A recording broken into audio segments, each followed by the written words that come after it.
de Israel. Oh, glória. Mas ela não está prisioneira de guerra. Pensa, ela agora perdeu a sua liberdade. Talvez na casa de Naamã ela fazia serviços que na casa dela ela não fazia, mas ali ela não tem liberdade. Além de prisioneira, ela se tornou uma escrava. Mas não importa, o justo como uma palmeira, seja onde for, ele vai glorificar e exaltar o nome do Senhor Jesus. Mas certa feita, nós na nossa casa, nós estávamos passando muitas lutas, muitas dificuldades. E dentre das muitas grandes dificuldades, a filha mais velha, ela tinha tido um nódulo da parótida, um diagnóstico de que poderia ficar com a boca lá na orelha. Eu não sei se da outra vez que eu vim aqui eu contei, mas é um testemunho que eu fiz um voto a Deus de contar por onde eu passasse, porque foi assim. O pai dela dirigindo uma congregação, terminou o culto, e pastor sempre atende um outro depois da pregação, depois do culto, e de repente ela chega perto de mim e fala: mãe, eu errei a curva ali, ó, brincando com a coleguinha, bati com o rosto na parede, e quando eu olhei tinha um caroço. No outro dia levei no médico, o médico falou: coloca uma bolsa de água morna, uma compressa. Sabe o que foi? Uma pancada e veio para fora um caroço. Passaram-se aproximadamente uns 2 anos, e eu levando sempre no médico, no buco maxilo. E quando terminou uma consagração em Volta Redonda, uma irmã veio perto de mim e falou assim: Linete, você não está vendo que o rosto da sua filha está ficando torto, não? Eu falei: não, mas eu estou levando no médico. Ela falou: troca de médico, o rosto dessa menina está dando defeito. E aí eu troquei de médico. Na mesma época, Jesus tinha levado a minha irmã mais velha com nódulo, tinha saído no seio, depois estourou no pulmão. Então a palavra nódulo estava muito gritante, estava muito agressiva para mim. Jesus tinha levado a minha irmã. E aí quando eu cheguei naquele médico, naquela pediatra, ela falou assim: não, isso aqui está esquisito mesmo. Já mandaram a senhora fazer ultrassom? Eu falei: não, nunca mandaram fazer ultrassom no rosto, nem sabia que faria. Ela falou: não, vamos fazer uma ultrassom. Quando chegamos no ultrassom, aquela médica fazia a testa, fechava assim o semblante. Eu falei: não, deve ter alguma coisa errada. Quando terminou a ultrassom, ela falou assim: senhora, isso aqui não sai com bolsa de água quente, com compressa de água quente. A sua filha está com um nódulo na parótida, isso aqui é cirúrgico. E aquela palavra nódulo já me assustou. Ela falou: vou te encaminhar para um especialista de cabeça, pescoço e tronco na área do câncer. Me assustou mais ainda. Ela com os olhinhos arregalados, para mim o sonho dela era no aniversário de 15 anos. Já estava entrando para os 13, 14 anos. E ela queria a festa de 15 anos. Quando chegamos naquele médico, ele examinou os exames que eu já tinha, e ele falou para mim: senhora mãe, é cirúrgico. Deixa eu falar uma coisa para a senhora: não tem lugar no mundo que eu envie essa menina para poder fazer um exame, para ver por onde está passando os nervos. Se eu na cirurgia errar e esbarrar em um nervo da face, a boca dela vai para a orelha, vai tortar o rosto. Eu tenho que jogar com a sorte, não posso encostar em um nervo da face. Agora, se a senhora começa essa palavra, ficar com medo e não trouxer ela, a senhora pode olhar o rosto dela, está começando a entortar. Se a senhora não trouxer para fazer a cirurgia, vai acontecer qualquer dia, ela vai acordar e a senhora já vai ver a boca dela lá na orelha, porque com certeza esse caroço está comprimindo o nervo da face. E ele falou assim: vamos, já está final de ano, vamos operar nas férias para não perder tanto dia de aula. E nós saímos, ela olhava para mim, as lágrimas corriam assim no canto do olho. E eu fui para a igreja. Na minha igreja tinha uma irmã, tem ainda uma irmã chamada Ruth. Ela frequentou muito o hospital do INCA no Rio de Janeiro, do câncer. E quando eu cheguei, eu já fui pensando em procurar Ruth. Quando eu entrei no hall da igreja, eu encontrei de frente com a Ruth. Eu falei: Ruth, me explica uma coisa. Eu contei para ela. Eu falei: você já foi no hospital? Me ajuda. Ela disse: olha, lá no hospital não está vindo não, mas a minha irmã já operou de nódulo na parótida.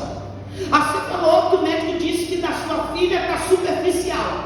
A minha irmã estava bem dentro da parótida. Quando saiu do centro cirúrgico, saiu cega, a boca na orelha.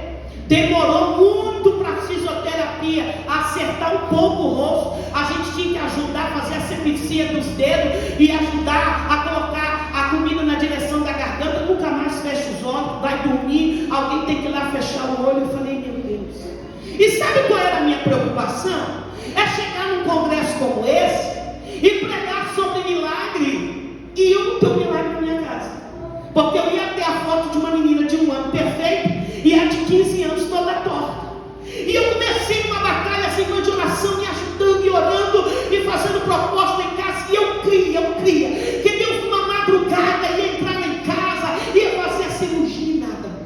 Nas vésperas da cirurgia, eu estava com a filha mais nova no colo e ela já estava de férias, vésperas da cirurgia. E nós íamos para a consagração. Aí ela estava com as bolsas e eu com a neném no colo. Quando eu coloquei a chave na porta, ela entrou entre eu e a porta e falou assim: mãe, Deus me fez perfeita. Por que Deus deixou esse troço nascer no meu rosto, mãe? Você já engoliu bola de choro? Eu engoli uma bola de choro. Não tive resposta para minha filha. Eu só disse para ela assim: vamos para a igreja adorar a Deus, pregar um milagre para os outros, e na minha casa Deus não fez milagre. Chegou a cirurgia, Jesus não tirou o caroço. Fomos para a cirurgia. Terminou a cirurgia, demorou muito além do que ele tinha falado. Quando chamou mãe da Geisiane, eu vim depressa. E ele sentou numa mesinha assim, um saquinho plástico, um caroço do tamanho de um limão grande, uma borra de carne. Ele falou: essa borra de carne é uma glândula que não deu para aproveitar. E ele disse: ó, o que eu falei no consultório foi inevitável, foi pior. Os exames não me mostrou o caroço, me mostrou a ponta, ele estava enraizado na parótida da menina. Eu lembrei da palavra da irmã Ruth. Eu falei: doutor. Ele falou assim: dona, ele estava todo embaraçado, de nervo. Eu acredito demais no rosto da menina. Foi uma cirurgia que me pegou muito de surpresa. Olha, foi uma coisa terrível.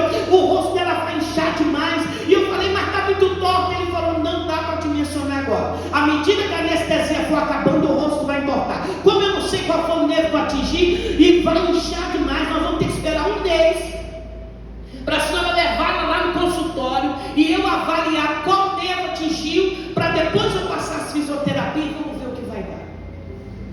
Eu saí da porta daquele centro cirúrgico, eu não sentia o chão. A minha preocupação era só essa: como é que eu vou pregar milagre? Sendo que eu pedi milagre e não aconteceu na minha casa.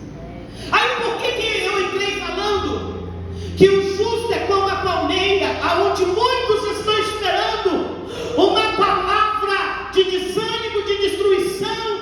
Às vezes as pessoas até conhecem a sua história e dizem: como é que ela tem força para levantar e adorar? Como é que ela consegue cantar? Todo mundo está sabendo o que está acontecendo. É porque você não depende de sustento da terra, é sustento do céu. Nesse período, essa filha estava enfrentando uma depressão, porque também ela estava com uma gordura mórbida. Eu vou cortar o testemunho e eu volto nele. Fui eu pregar numa igrejinha, uma congregação pequenininha. Quando eu termino de pregar, eu fiquei perto da irmã que me convidou. Ela falou assim: ai, irmã, fala para aquela menina não parar de cantar, não. Eu falei: hã? Ela falou assim: eu faço faxina na casa da senhora que mora do lado da senhora. Eu nunca te vi. Ela falou assim: não, eles falam mesmo lá que é muito difícil ver a senhora na rua. Mas, irmã, quando aquela menina começa a cantar e a senhora entra cantando, fazendo a segunda voz, seu marido também, a glória que desce dentro da sua casa, desce lá dentro da casa da vizinha. Eu fui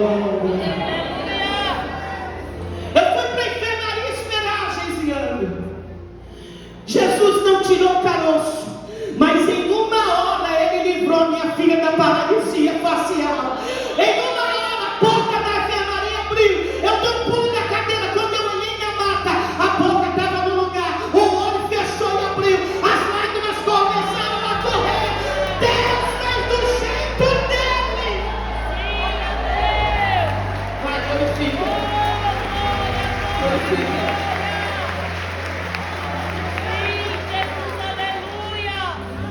Mas eu vou te explicar por que Deus não fez do jeito que eu pedi. Eu recebi um convite para ir no campo missionário. Só de voo umas 10 horas.